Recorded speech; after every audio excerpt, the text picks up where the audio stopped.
guhdarên hêja, qehwe û felsefe dest pê dike. Qehwa xwe bigirin û kerem kin sohbeta me.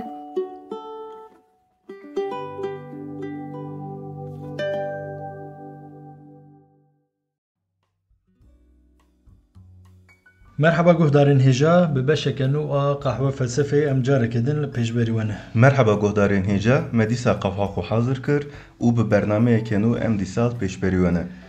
مراد برنامه بری دم دست به آگوستینوس کربو لسر جیاناوی فلسفاوی ما صحبت کربو به طایبتی مقاله برهماویا ناوی زحمت کنفسیونس اعترافی من نه تشتکی بو.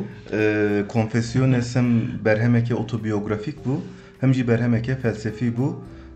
شخو ما هنه قلنا و روکا برهمه کربو. شخو نشاش بم دهنک بشاده به تمامی قلا جیانا خواه قلا خواه دکر. اری راسته ده پرتوکای کمین ده قلا جیانا خو دکه یعنی ده نه بشین اولیده ده پرتوکین دنجی یعنی 4-5 دنجی لسر مجاری فلسفینه.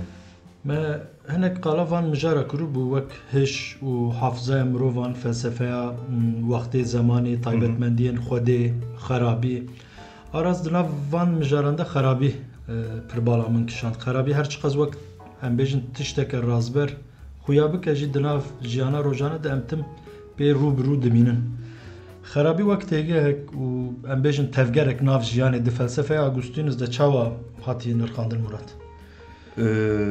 خرابی وک پرسکریکه که گرینگ یعنی نه تنی ده فلسفه ده تئولوژی ده جی تم هاتیه نقاش کرن سزگین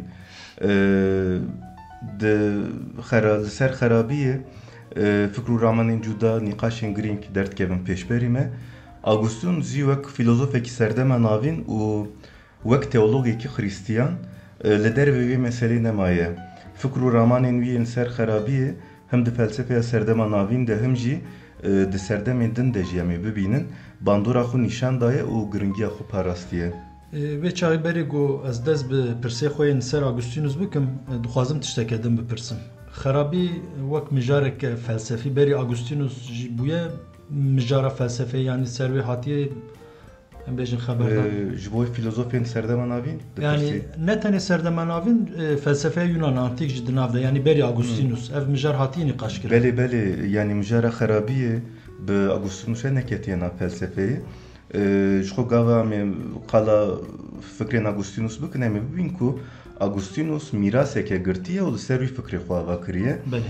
Di felsefeya serdema antik de ji Thales bigire heya Sokrates ji Platon û Aristoteles bigire heya Epikürus di felsefeyên gelek filozofan de em mijara xerabiyê dibînin. Tedî Sokrates digo sedema xerabiyê cehalet e meriv jî nezaniyê berê xwe dide xerabiyê.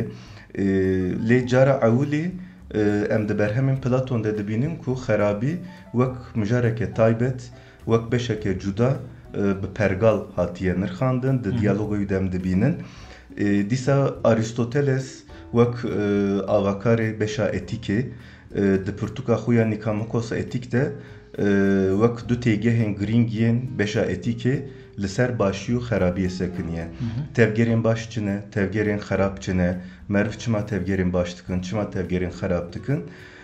Gava em li fikr û ramanên van filozofan dinêrin em dibînin ku têgeha xerabiyê wek têgeh û mijarên din bi rexne, şîrove, pênaseyên cuda tim hatiye nirxandin. Yani xwestine fehm bikin ku ka xerabî çi ye, çi baş e, çi xerab e em tim li ser pirsgirêkek ser wê pirsgirêkê lêpirsîneke dibînin. Lê Agustînus bi armanceke din li ser xerabiyê sekiniye. Çawa armanca wî çi ye? Yani kîjan armancê?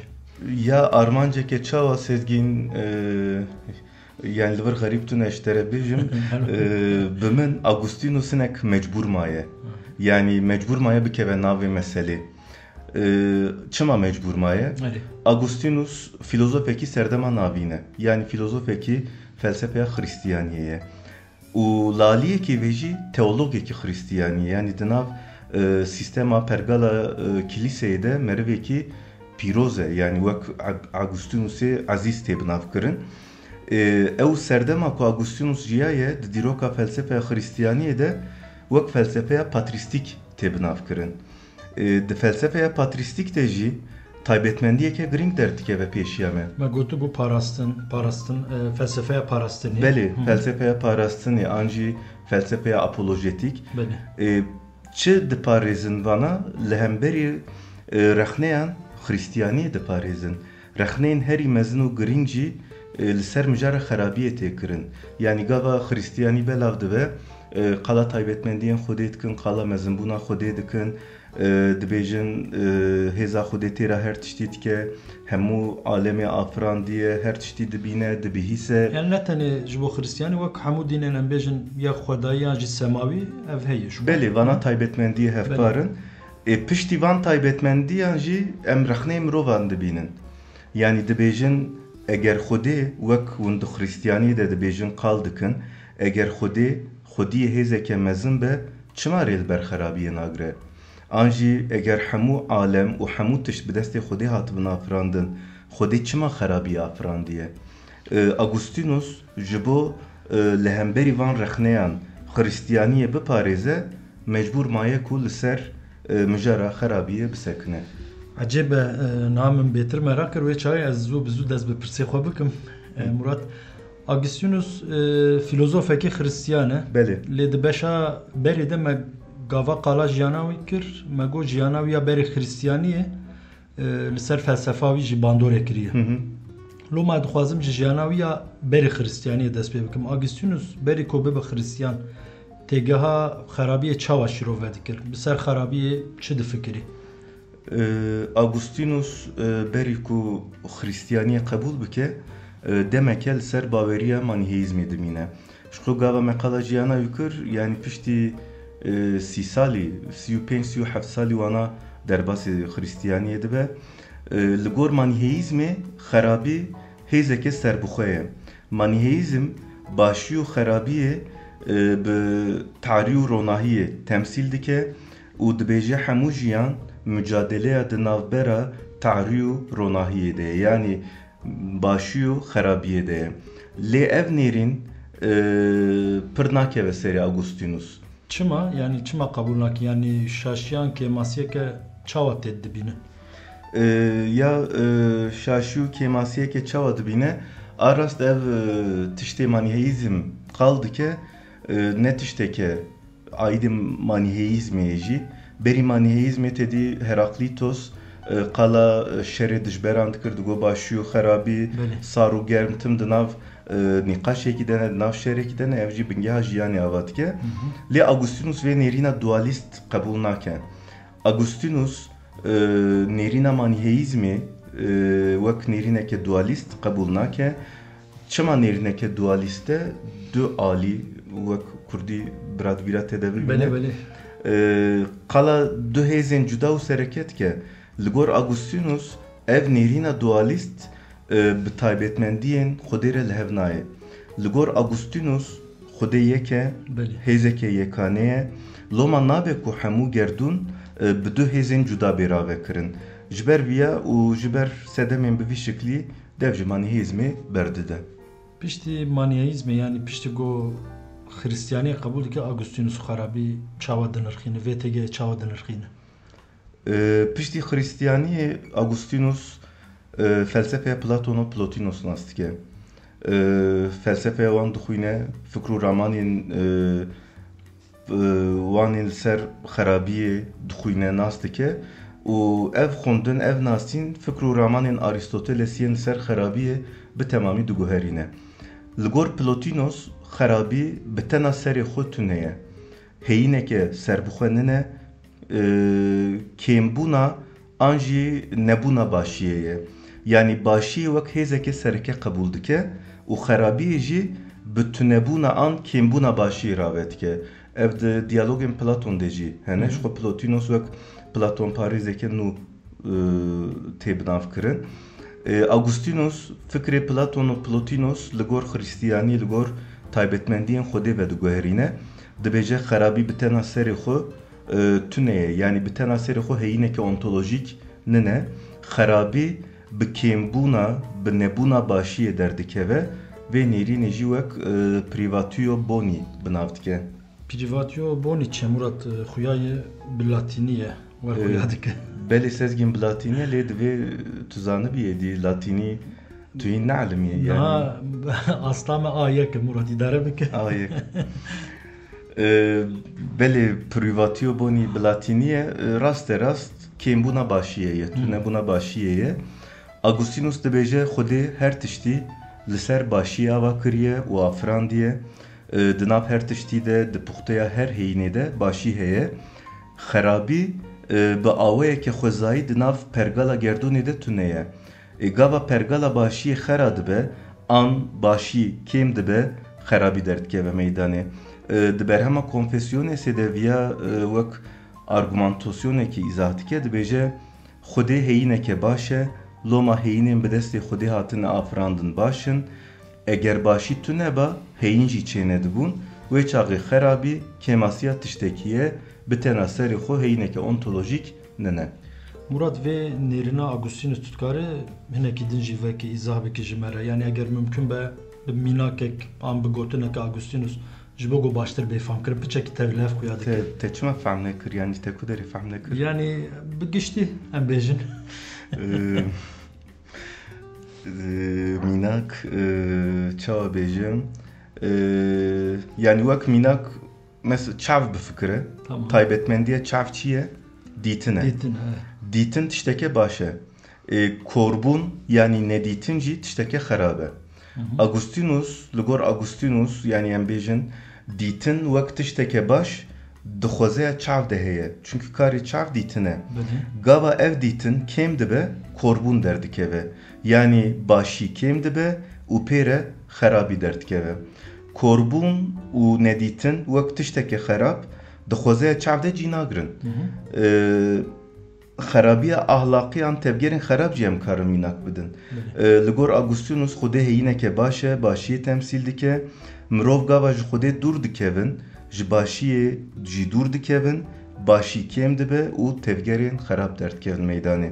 Yani xwedê başiyê temsîl dike û her tiştî li ser başiyê afrandiye xerabî bi tena serê xwe li gerdûnê tune ye. Erê na hat fam kirin lê eger em bêjin xerabî bi tena serê xwe wek heyîneke serbixwe nehate biafirandin çawa bêjin bi ses pirsê di serê xwe de Qurta qehwe ve xwe Tamam. bêbîrate.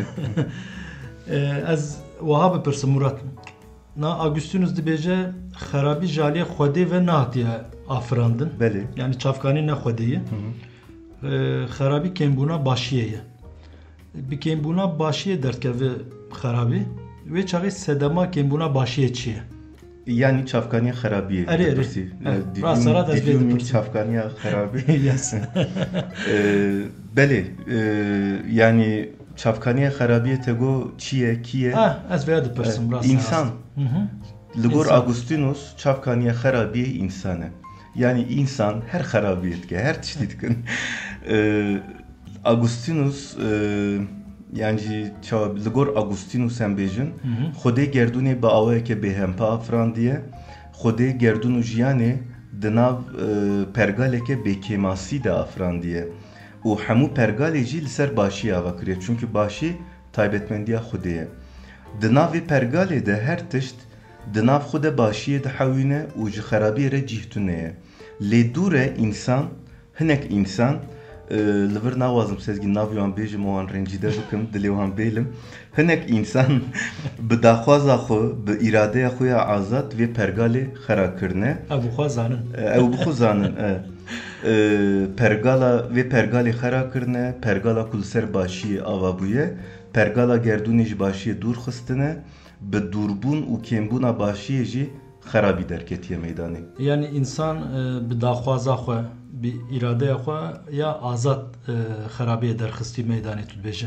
Xerabiyê dernexistine wernebêje sezgîn Agustinus diğeyde xerabiyê dernexistine meydanê Erê, ji bi gotin- başiyê dûr Erê, ketine. bi gotin avî. Yani privatiyo boni. Baş e insan çima wiha tev geryanî çima ji başiyê dûr ketin û xerabiyê derxistine. Êdeka beş yani ji acizî werkirine. Yani çi xweş di nav pergaleke xweş de di nav başiyê de ji xwe re dijîn ji xwe re wek însan û meriva rûnîn yani hûn êdî çi dixwazin îlle gere tiştek xerab bikin yani van însana henek lalî ki ev rêgeza Agustinusa bi navê privatiyo boni duxwaze ji me re tiştek bêje. Di serî de tedî min got Agustinus dixwaze li hemberî rexneyan Xristiyaniyê biparêze. Wek rexne tedî digotin Xwedê çima xerabiyê ji meydanê ranake, çima xerabiyê afrandiye. Agustinus bi vê teoriyê dixwaze Xristiyaniyê biparêze. Yani dibêje Xwedê xerabiyê ne afrandiye, xerabî ne aîdê Xwedê ye. Dibêje Xwedê aqil daye însanan, azadî daye însanan, viyaneke azad daye însanan. Lê însan vana ji bo başiyê bikar neanîtine. Di pirtûka xwe de di pirtûka xwe ya bi navê delibero arbitrio yani li ser viyana azad dibêje Xwedê însanan wek heyînên azad afirand, hêza azadiyê hilbijartina başiyê ye. Lê însan vê hêzê xelat bikaranîn û di encamê de jî xerabiyê derxistin olê. Gava dibêje insan azadiyê şaş bikaraniye qesta wî çi ye? Yani rast qala bûyerekê dike yan wek em bêjin fikreke tevahî veya dibêje? Yani min got ez naxwazim navê wan bêjim lê te dîsa meseleyanî ser wî ye. Rast qala guneha ewlî dike. Dibêje Xwedê pergaleke baş afirandibû, gerdûneke xweş û baş afirandibû. İnsanan jî di navê pergalê de afirandibû, azadî dabû wan. Lê însan azadiyê bi azadiyê şaş tevgeriyan û ji Xwedê dûr ketin, goh nedan Xwedê û çûn bi xwarina sêvê pergalê xera kirin. Behsa adem û hewa. Belê, guneha ewlî. Guneha ewlî. Yani di mesela xerabiyê de suc guneh bi temamî aîdî însanan e. Em wer fam dikin. Berpirsiyarî jî aîdî wan e. Tamam evlaliyekî xerabiyên xwezayî em bêjin çawa şîrove dike. Erdheş çê dibin, tofan radibe, lehî radibe, volkan diteqin. Yani ev jî wek bûyerên xerab zirarê didin mirovan. Belkî ji bo xwezayê ne xerabî bi, lê ji bo mirovan em bêjin, em karin bêjin xerabî. O zirareke mezin didin yani. Agustinus li servana çi dibêje Murat? Servan bûyerên em bêjin xwezayî, sürüştî. Ya Agustinus belê ser viya jî nek tişta dibêje lê divê meselê de Agustinus nek wek ew dibe. Yani bêçare dimîne. Çimkî rexneyên li ser vê fikrê Agustinus tên gotin hatine kirin bi temamî li ser vê meseleyê ne. Agustinus vana wek ew bûyerên te got erdhêj, lehî, tofan, volkan vana wek xerabiyên xwezayî binav dike û dibêje ev tişt jî perçeyek ji edaleta Xwedê ye. Vana jî wek xerabiyên serbixwe nabîne helbet. Dibêje divê di nav pergala gerdûnê de bi awayekê giştî em vana binirxînin. Da ku em wateyek li wan bar bikin û baştir wan fehm bikin. Dibêje Xwedê rast e van bûyeran hene Xwedê destûr dide xerabiyên bi vî şeklî. Çimkî xerabiyên bi vî şeklî xizmeta başiyê dikin. Divir de wek valahiyek kiştî ye. Yani Murat em hêdî tên dawiya bernameyê ji xwe qehwe jî ber bi qedandinê ye. Qehwe me naqede sezgîn ji hebûnê dûr dikeve. He tamam ji şkerema xwe re. Vê ez wer bêjim qehwa me jî ji hebûna xwe dûr dikeve bi îradeya me. Belê. Tiştekî dawî li ser Agustinus ser fikrên wî yên ser xerabiyê tiştekî dawî tu bixwaze bêjî kerem bik Murat? Ya wek tiştekê dawî ez dixwazim hinek qala ew ê jî bikim. Rexneyên li ser vê mijarê jî bikim. Çimkî min got yani ew fikrên Agustinus yên ser xerabiyê di serdemên pêş de jî bandoreke kiriye. Hem ê qebûl kirine hene, ê jî rexne kirine hene.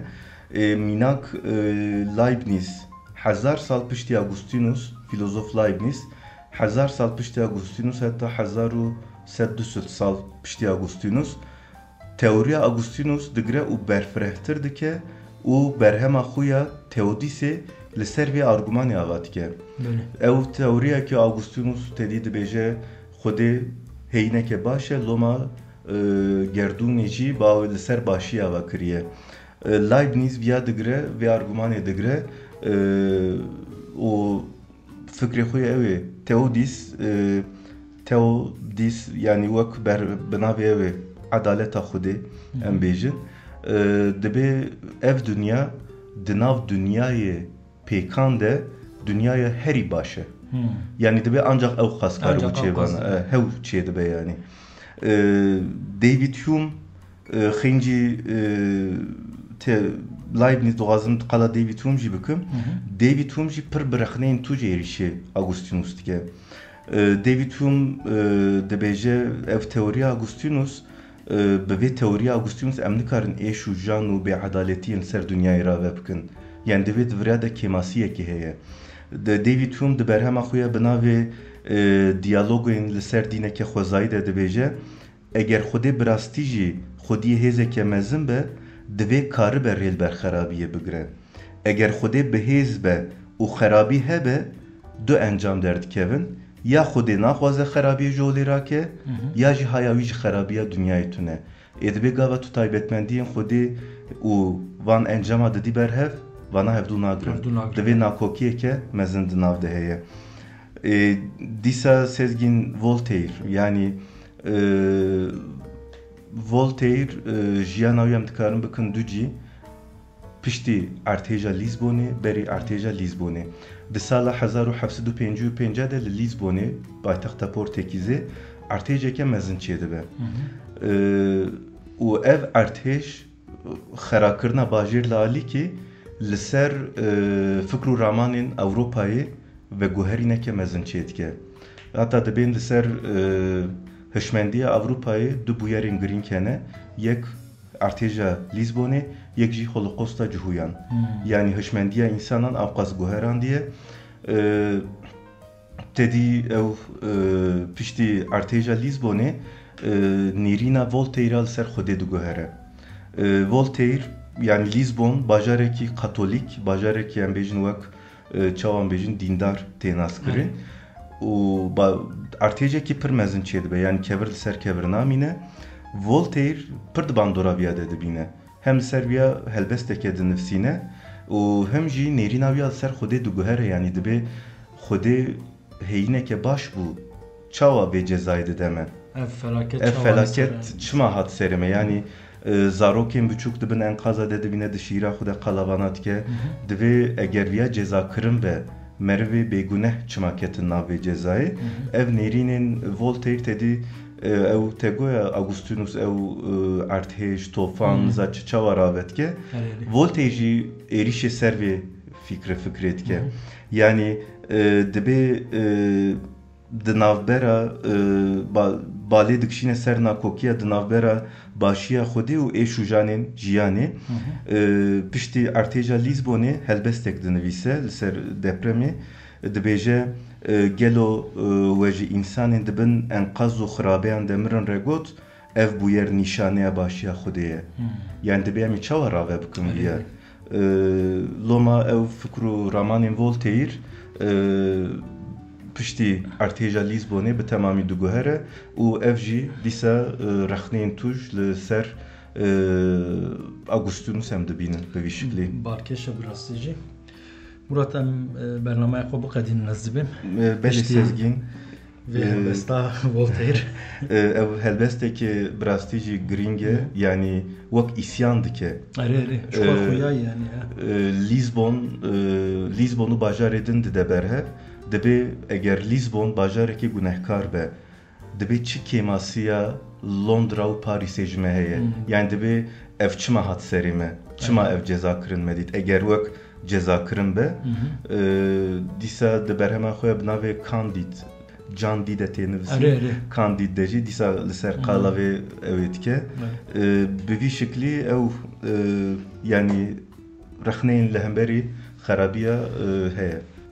Başa Murat spasiyet dikim ji bo van agahiyan xuyayê fikrê Augustinus yên ser xerabiyê hem hatiye piştgiriya wê hatiye kirin hem jî hatiye rexnekirin. Bi taybetî ji aliyê filozofên ew pir hatî qebûl kirin.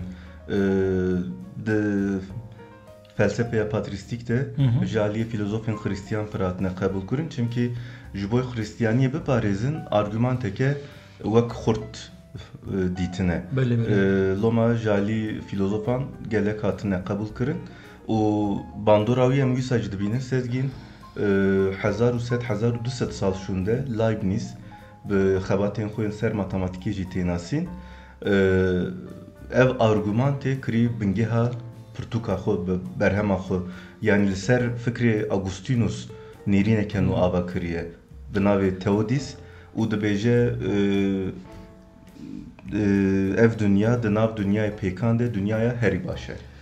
Yani ez dibim heta mirovayî heta însaniyet hebe ev meseleya başî û xerabî çavkaniya xerabiyê çi başî çi qencî çi ez dibim ew ê her bê nîqaşkirin. Her bê nîqaşkirin lê ev di lêpirsînên Augustinus de arast lêpirsîn jî nine şîrove ye. Belê. Di bingeha şîroveyê de jî baweriya wî heye. Yani ji lêpirsîn û ji armanca fehmkirinê zêdetir wek di serdê ji me got em wek armanceke parastinê Erê dibînin. dixwaze Yani Xristiyanî dixwaze li hemberî rexneya baweriya xwe wek argumentek bikarbîne. Me gotibû em ê bi berfirehî behsa Augustinus bikin. Murat xuyayî neqediya em hefta din jî bernameya din jî em ê behsa wî bikin. Ev bernameya dudiya bû. Belê. Ez dibim em ê hîn du sê hefte em ê qal bikin sezgîn. Merveke pîroz Erê me gotibû ezîzî yani. Ezîz e xwecê aciz neke wele guneyê yani guneyekî mezin e çiqa bername hebe em qal bikin em pir nekevin nav torayî. Em xêrê qezenin. Baş em ji guhdara xatir bixwaz Baş em niha xatir bixwazin. Guhdarên hêja heta bernameyeke din bimînin di nav xêr û xweşiyê de. Guhdarên hêja heya bernameyeke din bibînin di xweşiyê de bê qehe û felsefe nemînin û ji başiyê dûr nekevin. Ev xweş bû. Bi xatirê we. Bi xatirê we.